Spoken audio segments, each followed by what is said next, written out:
Perfeito. Então, a primeira questão é o conflito de interesse. E, nesse momento, eu sou investigadora de 2 projetos, um da Pfizer, que é um projeto multicêntrico de prevalência de Clostridium, e outro da bioMérieux, que é de consumo do uso de antimicrobiano. E eu vou abordar aqui, então, algumas questões que vão desde a avaliação crítica do guia da Sociedade Americana, comparando com o guia europeu, e vou enfatizar os dados brasileiros, a resistência do Clostridium e os métodos diagnósticos.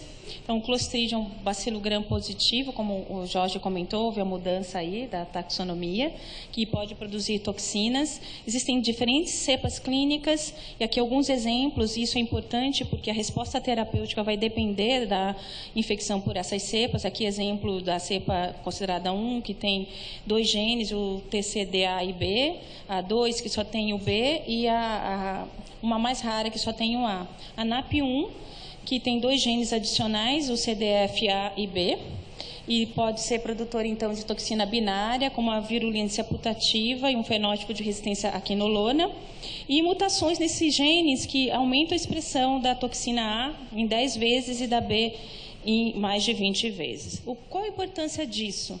A importância é que, de 2000 para cá, houve um aumento de incidência de cepas ribotipo 27 e 78 no mundo, em particular nos Estados Unidos, Europa e Ásia, com maior virulência, com uma resistência a fluoroquinolonas que pode chegar a 70%. Alguns dados mostram uma panresistência dessas cepas em até 30%, uma maior capacidade de esporulação e menor eficácia no tratamento com metronidazol, com mix mais elevados do metronidazol. E aqui no Brasil, entretanto, dados do Rio de Janeiro mostram insultos que ocorreram lá na cidade do Rio de Janeiro, outros ribotipos, o ribotipo 133 em 50% dos isolados e o 233 em 25%. Com todos esses isolados sensíveis ao metronidazol e à vancomicina. No Ceará, um dado mais recente mostrou um outro ST circulando no Ceará, denominado ST41. E um segundo estudo também do estado do Ceará, um outro ribotipo 014. Então, é só para enfatizar que é um gel de eletroforese em campo pulsátil, mostrando que nesses estudos não foi encontrado, então, nem o ribotipo 27, nem o 078. Outro estudo conduzido e publicado este ano em Minas Gerais, que avaliou 110 pacientes, também não detectou o ribotipo 27 e também o ribotipo 078.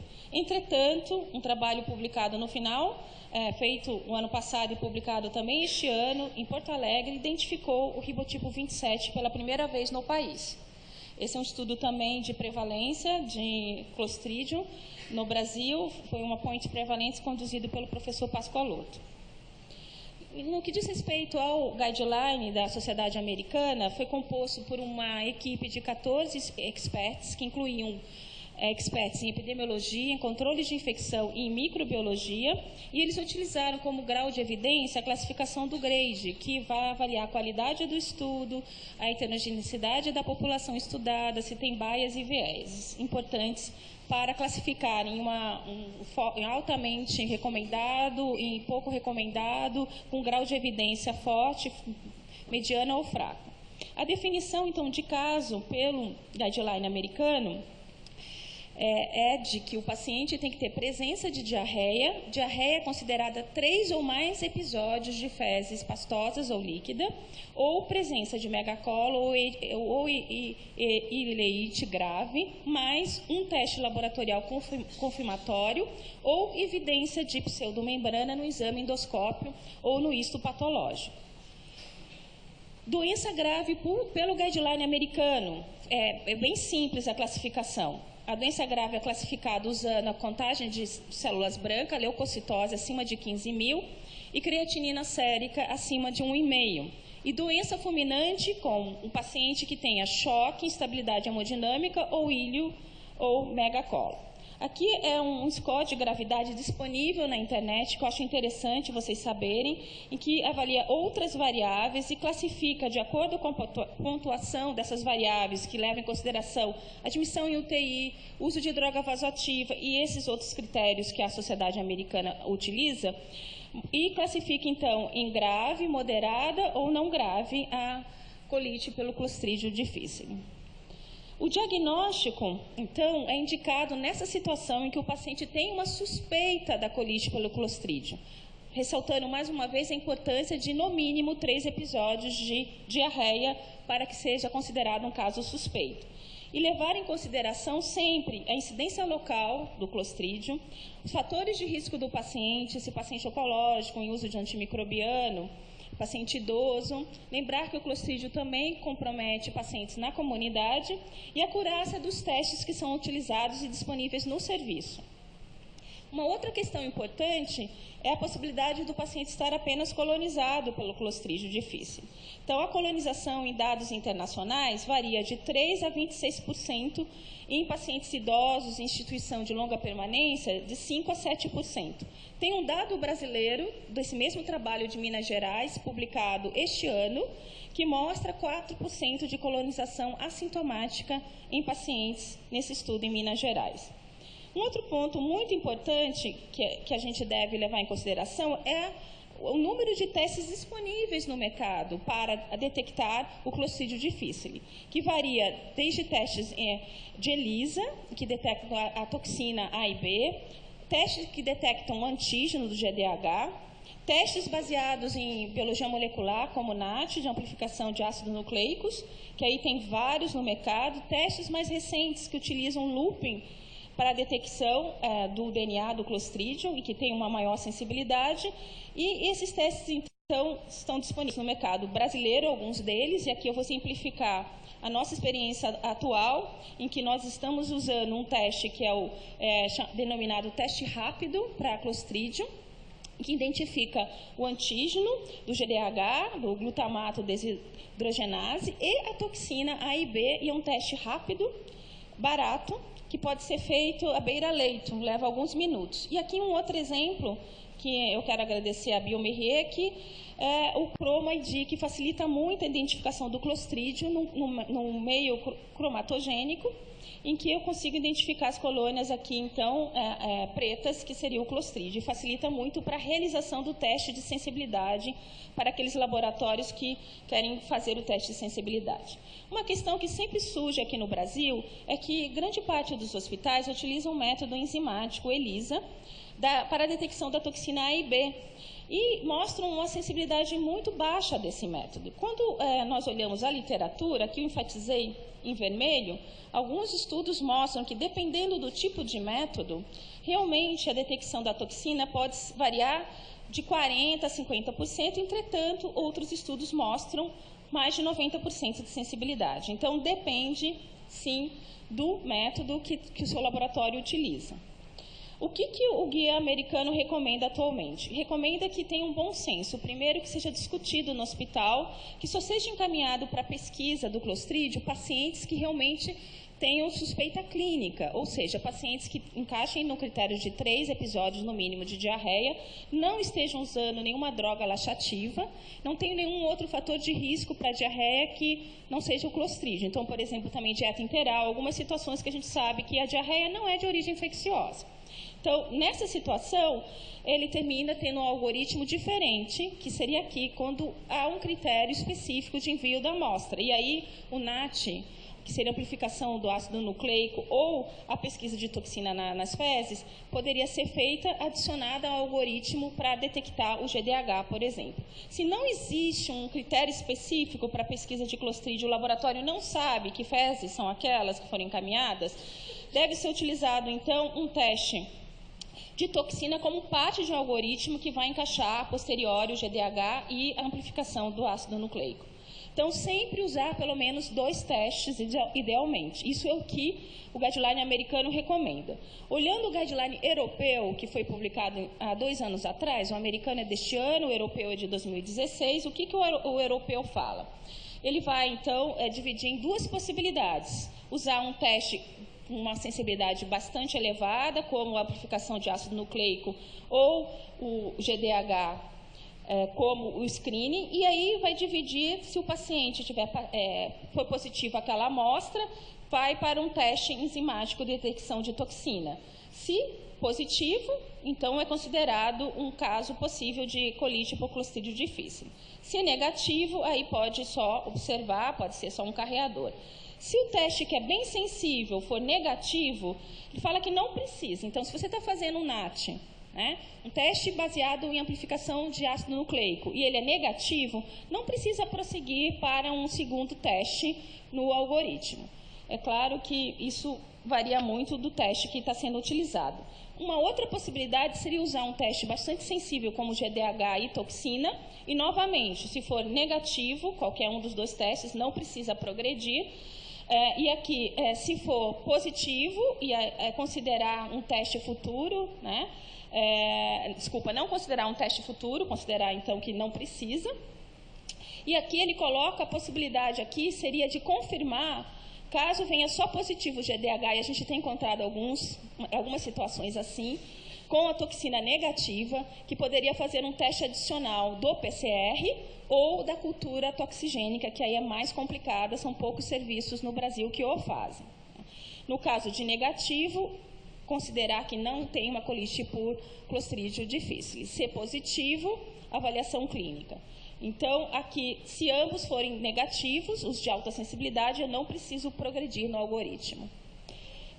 Aqui, uma outra questão que os dois entram em acordo é que não devemos repetir teste antes de 7 dias no mesmo paciente, realizar testes em pacientes assintomáticos, a não ser que seja para uma avaliação epidemiológica, e não devemos repetir testes para controle de cura, porque até 60% dos pacientes permanecem positivos. Então, considerar a clínica como controle de cura. Então, é uma recomendação forte com moderado grau de evidência. E havia uma controvérsia até a publicação desse guideline da Sociedade Europeia em 2016, que era em relação a repetir o teste numa mudança de quadro ou em pacientes com uma suspeita muito forte. Então, o grau de evidência é um grau de evidência não forte, fraco, mas sim agora começa-se a discutir a possibilidade de repetir o teste num paciente que teve mudança do quadro, ou seja, piora do quadro, ou um paciente que tem uma suspeita clínica muito forte. Tá?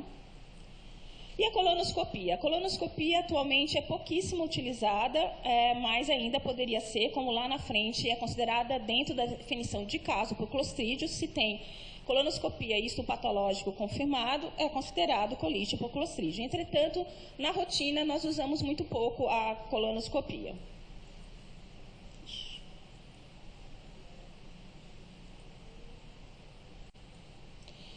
E o tratamento? A primeira questão importante do tratamento é tentar descontinuar a terapêutica antibiótica, que pode influenciar no risco da recorrência. Entretanto, a gente sabe que é difícil, principalmente em paciente muito grave de UTI, conseguir suspender ou trocar a classe do antibiótico. Recomendação forte com moderado grau de evidência. Iniciar tratamento empírico se demora da confirmação laboratorial ou infecção fulminante. A gente sabe que muitos serviços não dispõem do teste rápido, que agora nós estamos fazendo lá num projeto de pesquisa, e termina demorando um pouco para ter o resultado, porque alguns laboratórios querem ter um número X de amostra para fazer o ELISA ou mesmo o PCR. Recomendação fraca com baixo grau de evidência. Tratamento do primeiro episódio não grave pela recomendação americana. Primeiro episódio não grave de colite, avaliar sempre leucocitose e creatinina para classificar em não grave, utilizar vancomicina, 125 mg 4 vezes ao dia, duração de 10 dias, ou fidaxomicina não disponível no país, ou, em caso de não disponibilidade das duas drogas, metronidazol 500 mg 3 vezes por dia. Lembrar que aqui é uso oral da vancomicina.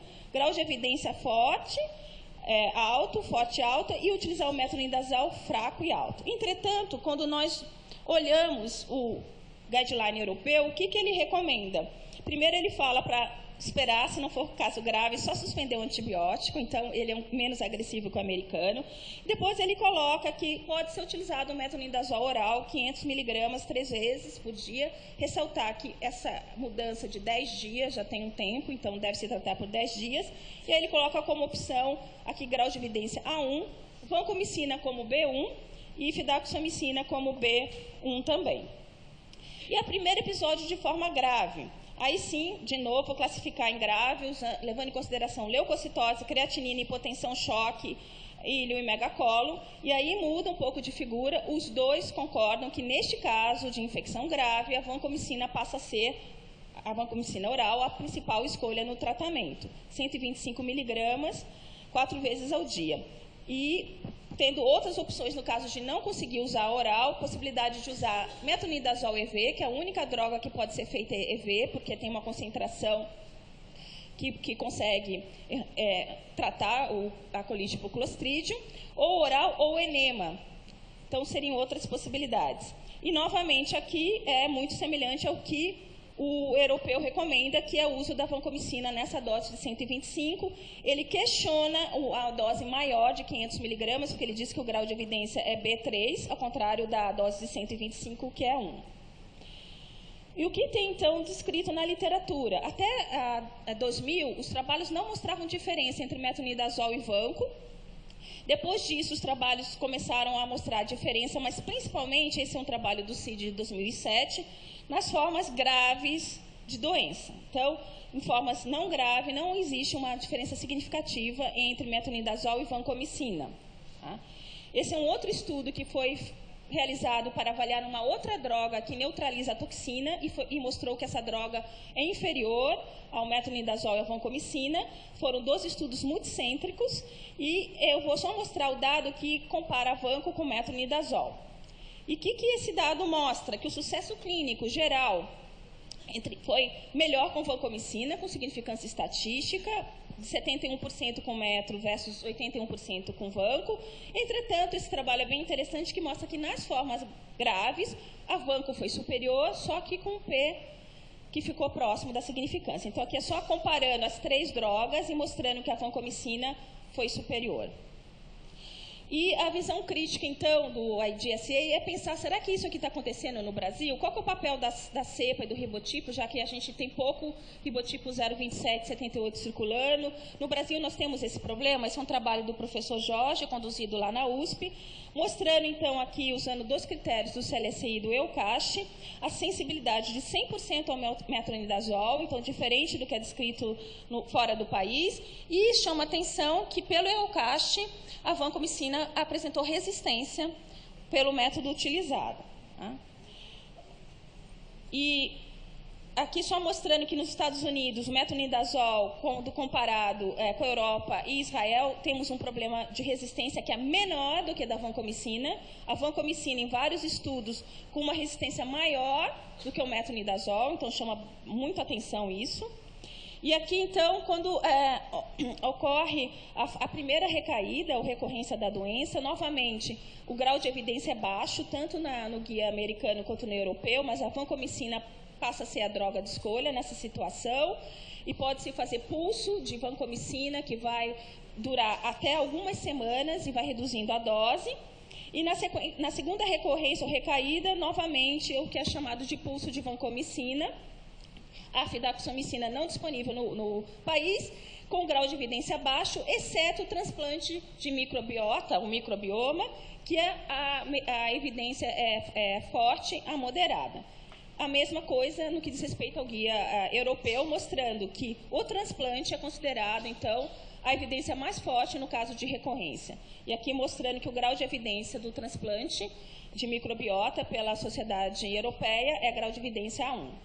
Então, aqui é uma coxa, é o único trabalho recente em recaída, e que compara, então, vancomicina e metronidazol na prevenção da recaída e morte até 30 dias após o episódio do Clostridium, e mostra que, sem diferença significativa, comparando o metronidazol e vanco na recaída, que é o primeiro gráfico aqui, e menor mortalidade nas formas graves no grupo vancomicina, que é esse segundo gráfico. E aí o transplante fecal termina sendo uma opção, aqui é só um exemplo, mostrando 90% de sucesso. Aqui são dados brasileiros do Einstein, mostrando o transplante fecal em 12 pacientes do Einstein, doadores foram os familiares e foi feita oral, segmento por 6 meses apenas de uma recaída, que é um trabalho que acabou de ser publicado no CID agora, em outubro, em pacientes imunodeprimidos, mostrando que é seguro e só houve falha em 23%. E esse último trabalho, que eu finalizo agora, mostrando, então, o uso de cápsula de fezes, são 6 estudos, 5 americanos e 1 canadense, 23 episódios, com uma resposta de 83% usando a cápsula de fezes, o guia do HC, em que a gente terminou fechando que infecção primária não grave é metronidazol 500 de 3 vezes ao dia via oral por 10 dias, como alternativa a vanco, e a infecção grave de casos confirmados ficou a vanco. Infecção fulminante, também casos confirmados a vanco, e a possibilidade de transplante fecal na recorrência. Agradecer aqui a Laína e o Lucas, que eles fizeram essa apresentação do guideline lá no nossa reunião de terça-feira do guia. A professora Beatriz Souza Dias e o Lauro aqui presentes, que fazem parte do nosso grupo do guia lá de terapêutica e controle de infecção relacionada à assistência à saúde do HC. Obrigada.